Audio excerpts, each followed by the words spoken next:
Sound check.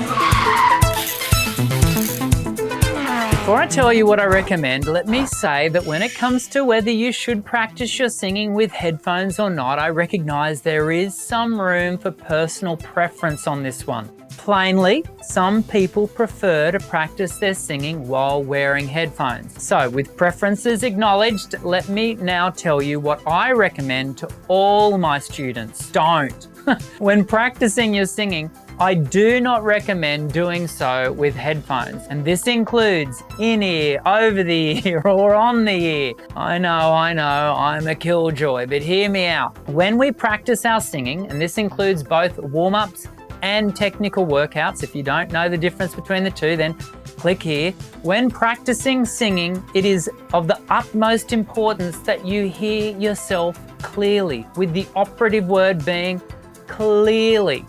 Yes, you can hear yourself singing while you wear headphones, but your voice will, whether you are aware of it or not, work harder, not only to be heard, but also to produce the target tones and resonance that you are seeking. You see, when we sing with headphones, what we hear is tonally weighted towards the low end because we lose some of the high-end frequencies from spatial acoustics, which in turn allows the lower frequencies experienced via bone conduction to dominate the acoustic spectrum.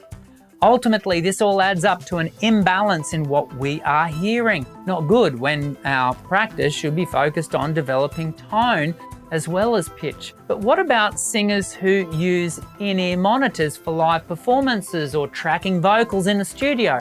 I'm so glad you asked, because the key difference between your vocal practice at home and in-ear monitoring for performance or recording is the microphone that is feeding the voice back into the mix via the headphones. Easy fix, I hear you say. I'll just practice with a microphone. Not so fast, Jack.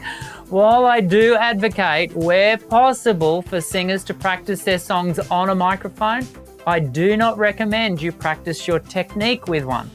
Spend time with your acoustic self. Learn to manage your voice unamplified. And when you do, you'll start to hear small subtleties in your sound, some good and some bad, that you will be able to refine and fix. Give it a try. I'm Dr. Dan.